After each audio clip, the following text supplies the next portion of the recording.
মাহফুজ আলম আর আসিফ মাহমুদ সজীব ভুঁইয়ার ছাত্র জনতা যদি না থাকে তাহলে কারা টিকিয়ে রাখবে ডক্টর ইউনূসের সরকারকে?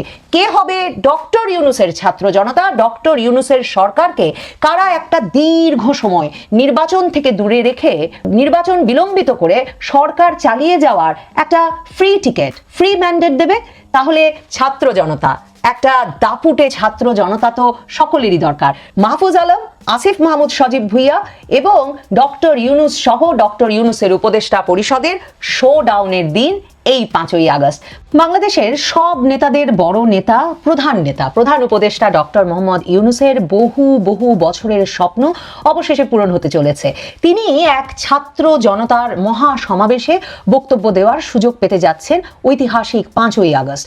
2024 সালের 5ই আগস্ট শেখ হাসিনার পতনের 1 বছর বাদে অবশেষে যেই স্বপ্ন ডক্টর মোহাম্মদ ইউনূস 18 বছর আগে 2007 সালের 1/11 সরকারের সময়ে আমাদের সবার কাছে প্রকাশ্য করেছিলেন যে তিনি রাজনৈতিক দল গড়ে রাজনৈতিক নেতা বনে যেতে চান, সেই স্বপ্ন অবশেষে ধরা দিচ্ছে ডক্টর মোহাম্মদ ইউনূসের হাতে। ডক্টর মোহাম্মদ ইউনূসই এখন ক্ষমতায়, কাজেই তার সরকারের সম্পূর্ণ ব্যবস্থাপনায় এবং অর্থায়নে মানিক মিয়া অ্যাভিনিউতে বিরাট আয়োজন যে হচ্ছে তা এখন আমরা জানতে পেরেছি। গণ অভ্যুত্থান অধিদপ্তর চিঠি দিয়েছিল মুক্তিযুদ্ধ বিষয়ক মন্ত্রণালয়কে, আর মুক্তিযুদ্ধ বিষয়ক মন্ত্রণালয়ের নির্দেশে বা অনুরোধে এক দিনের মধ্যে রবিবারেই রেলপথ মন্ত্রণালয় 8 জোড়া বিশেষ ট্রেনের ব্যবস্থা করেছে। সংবাদ শিরোনামে এই কথাটা পড়ে আমারও মনে হচ্ছিল 8 জোড়া ট্রেন মানে 8টি ট্রেন, আসলে তার মানে 8 জোড়া মানে 16টি ট্রেনের ব্যবস্থা করেছে রেলপথ মন্ত্রণালয়। এই 8 জোড়া ট্রেনের জন্য সরকারের খরচ হবে প্রায় 31 লাখ টাকার মতো। সারা দেশ থেকে নাকি ছাত্র জনতাকে নিয়ে আসা হবে মানিক মিয়া অ্যাভিনিউতে। ইউনূস সরকার যে আয়োজন করেছে জুলাই ঘোষণাপত্র ঘোষণা করতে, সেই সমাবেশে যোগদানের জন্য। এই সমাবেশে ঘোষণাপত্র পাঠ করতে পারেন প্রধান উপদেষ্টা ডক্টর মোহাম্মদ ইউনূস। এখন আপনি, আমরা যদি এই প্রশ্ন করি যে রাজনৈতিক দলগুলো যখন ক্ষমতায় থাকে তারা কোন ছাত্র জনতাকে তাদের সমাবেশে উপস্থিত করে, সেটা আমরা একরকমের ধারণা করতে পারি, কারণ তাদের রাজনৈতিক দল থাকে। ডক্টর মোহাম্মদ ইউনূস কোন ছাত্র জনতাকে এই সমাবেশে হাজির করবার জন্য সরকারের 31 লাখ টাকা খরচ করছেন? সরকারের তো নিশ্চয়ই শুধু 31 লাখ টাকা খরচ হচ্ছে না।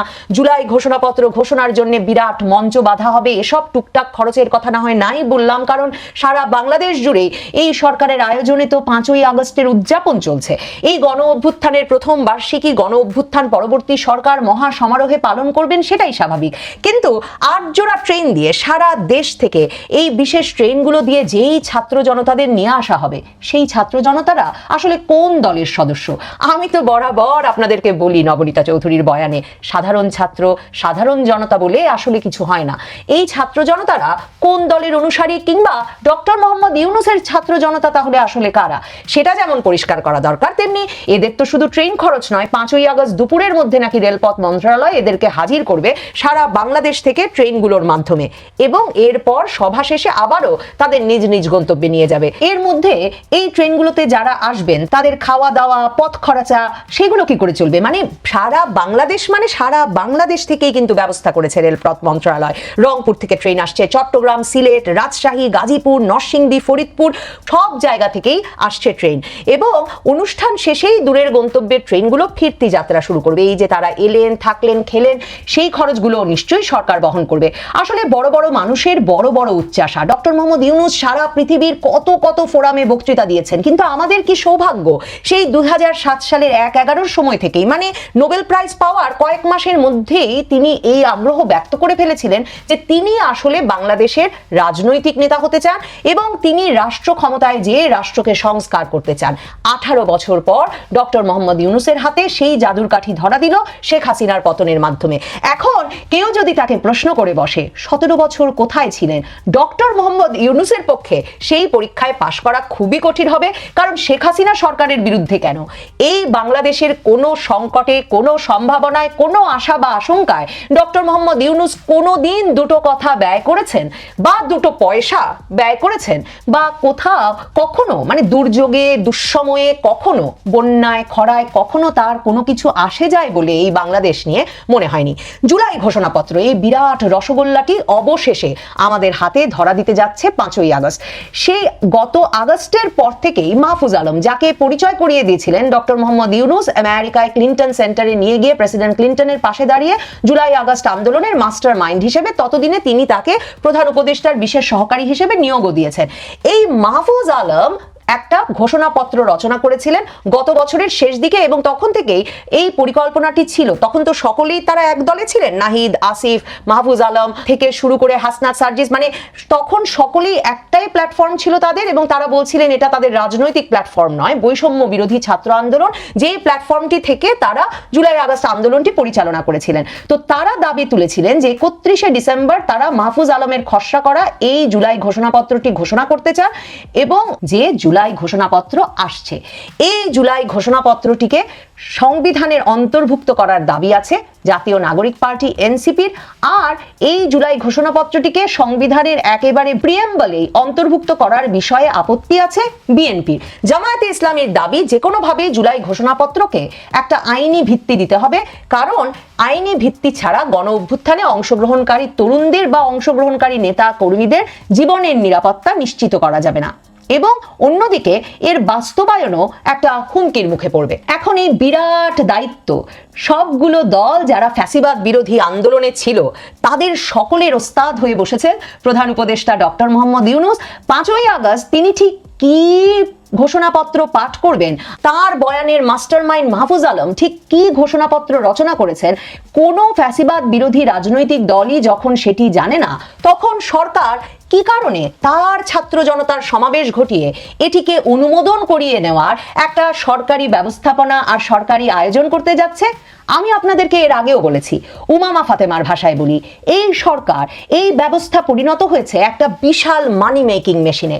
দেখুন, বৈষম্য বিরোধী ছাত্র আন্দোলন এই প্ল্যাটফর্মটি ছিল সরকারের মন্ত্রী পদে বসে থাকা দুই ছাত্রনেতা মাহফুজ আলম আর আসিফ মাহমুদ সজীব ভুইয়ার ছাত্র জনতা, মানে তাদের রাজপথের শক্তি ছিল এই বিরাট প্ল্যাটফর্ম। সারা বাংলাদেশে সমন্বয়ক গজিয়ে গেছে শত শত হাজারে হাজারে গত এক বছরে, সমন্বয়ক, সহ সমন্বয়ক, সমন্বয়কদের পরামর্শ, এমন নানা পদ সৃষ্টি করে বা পদ দাবি করে মববাজি চলছে, লুটপাট চলছে, সন্ত্রাস চলছে, চাঁদাবাজি চলছে।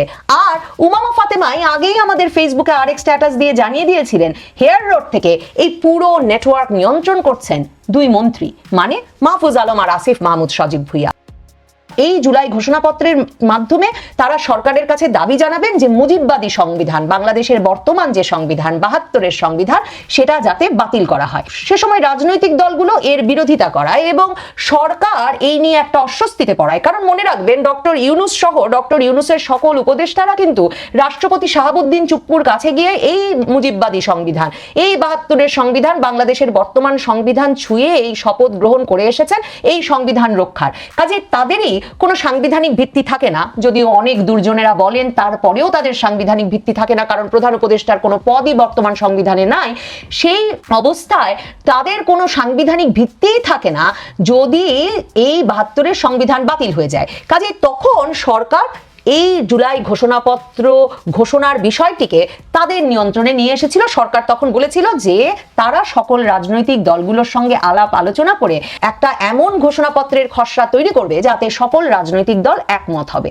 এরপর জানুয়ারি মাসে একটা বিরাট বৈঠক হয় যেখানে কোনো রাজনৈতিক দল মাহফুজ আলমের করা জুলাই ঘোষণাপত্রের খসড়াতে সম্মত হয় না। প্রথমত তাদের অনেকেরই এই প্রতিবাদ ছিল যে মাহফুজ আলমের দৃষ্টিতে বাংলাদেশের ইতিহাসটাই 2024-এর এই জুলাই আগস্ট আন্দোলন থেকে শুরু হয়, ফলে 1971-এর স্বাধীনতা যুদ্ধ এবং তার আগে বাঙালির মুক্তি সংগ্রামের ইতিহাসকে সরাসরি অবজ্ঞা করা হয়। সেই জায়গা থেকে শুরু করে মাহফুজ আলমের ব্যবহৃত নানা শব্দ, বহুত্ববাদ নিয়ে জামায়াতে ইসলামী আপত্তি করে, এরকম নানা শব্দ এবং উদ্দেশ্য নিয়ে প্রশ্ন তোলেন তখন রাজনৈতিক দলগুলো।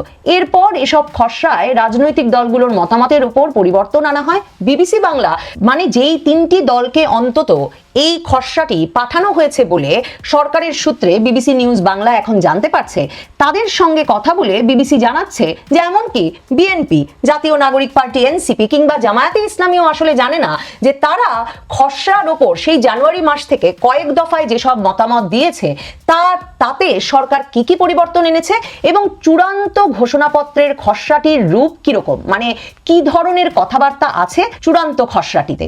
তাহলে ভাবুন, কেউ জানে না ঘোষণাপত্রটিতে কি আছে এমন একটি ঘোষণাপত্র পাঠ করতে যাচ্ছে সরকারের প্রধান উপদেষ্টা এবং এক গভীর রাতে মাহফুজ আলম আর আসিফ মাহমুদ সজীব ভুইয়া অন্তর্বর্তী সরকারের দুই ছাত্র উপদেষ্টা ঘোষণা দিয়েছেন। তাহলে ভাবুন তো, গুলশানে সম্প্রতি যে ঘটনায় আওয়ামী লীগের এক সাবেক সংসদ সদস্যের বাড়িতে দ্বিতীয়বারের মতো চাঁদাবাজি করতে গিয়ে বৈষম্য বিরোধী ছাত্র আন্দোলনের কয়েকজন নেতা ধরা পড়ার পর এই যে বৈষম্য বিরোধী ছাত্র আন্দোলন প্ল্যাটফর্মটির কেন্দ্রীয় কমিটি বাদে আর সকল কমিটি বিলোপ ঘোষণা করা হলো এবং বলা হলো যে বৈষম্য বিরোধী ছাত্র আন্দোলনের পরিচয় আর কোথাও দেওয়া যাবে না, তাহলে মাহফুজ আলম, আসিফ মাহমুদ সজীব ভুইয়ার ছাত্র জনতা রইল কোথায়? মাহফুজ আলম আর আসিফ মাহমুদ সজীব ভুইয়ার ছাত্র জনতা যদি না থাকে, তাহলে কারা টিকিয়ে রাখবে ডক্টর ইউনূসের সরকারকে? কে হবে ডক্টর ইউনূসের ছাত্র জনতা? ডক্টর ইউনূসের সরকারকে কারা একটা দীর্ঘ সময় নির্বাচন থেকে দূরে রেখে নির্বাচন বিলম্বিত করে সরকার চালিয়ে যাওয়ার একটা ফ্রি টিকেট, ফ্রি ম্যান্ডেট দেবে? তাহলে ছাত্র জনতা, একটা দাপুটে ছাত্র জনতা তো সকলেরই দরকার। মাহফুজ আলম, আসিফ মাহমুদ সজীব ভুইয়া এবং ডক্টর ইউনূস সহ ডক্টর ইউনূসের উপদেষ্টা পরিষদের শোডাউনের দিন এই 5ই আগস্ট। মানিক মিয়া অ্যাভিনিউ, শেখ হাসিনার পতনের ওই দিনে ঢাকা শহরে আর কাউকে সভা করার সুযোগ দেননি তারা।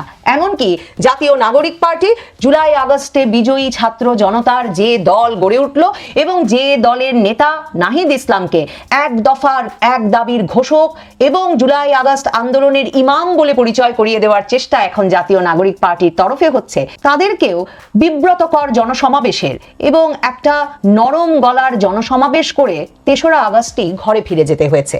জুলাই সনদ, জুলাই ঘোষণাপত্র কোনো কিছুর জন্যেই খুব জোরে সোরে দাবি যেমন তারা আর জানাতে পারেনি, কিংবা সেই বিপ্লবের এই ফসলগুলোর অধিকারও তারা দাবি করতে পারেনি। তারা শহীদ মিনারে এসেছিল নতুন বাংলাদেশের ইশতেহার নামে আরেক